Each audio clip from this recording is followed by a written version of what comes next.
जळगाव शहरातील महाशिवरात्री निमित्त पारोळा येथील सिद्धेश्वर महादेव मंदिर ट्रस्ट तर्फे श्री शिवधर्म रक्षा कावड यात्रा काढण्यात आली।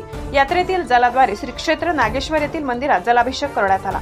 यंदा यात्रेचे तिसरे वर्ष असून जुलुमपुरा परिसरातील श्री सिद्धेश्वर महादेव मंदिर येथे विविध उपक्रम राबविले जात आहेत। महाशिवरात्री निमित्त सकाळी 8 वाजेपासून कावड यात्रेला सुरुवात करण्यात आली।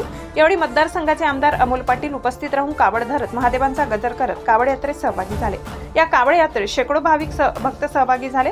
ही यात्रा सिद्धेश्वर महादेव मंदिरापासून आझाद चौक, रथ गल्ली, बालाजी मंदिर, पालिका चौक, शिवतीर्थ, उंदीरखेडा रोड ते श्री क्षेत्र नागेश्वर मंदिरापर्यंत निघणार होती। या यात्रेत भाविक हे शिव उपासना करून पायी जात कावड यात्रेतील जल हे श्री क्षेत्र नागेश्वर येथील मंदिरात नेऊन जलाभिषेक केला।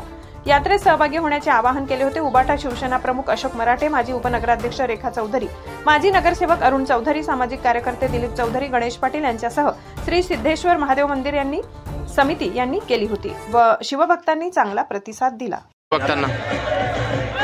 आज महाशिवरात्री निमित्त सर्व भाविक भक्तांना महाशिवरात्रीच्या हार्दिक शुभेच्छा। ही कावड यात्रा आम्ही शिवधर्म रक्षा यात्रा म्हणून काढत असतो। आज हे तिसरे वर्ष चालू आहे।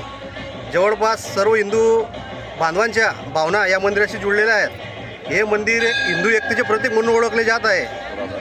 पुरातन काळापासून इथे फार दुर्व्यवस्था झालेली होती। या दुर्व्यवस्थेला नागरिकांनी सहकार्य करून सहभागातून मंदिराचे जीर्णोद्धार केला।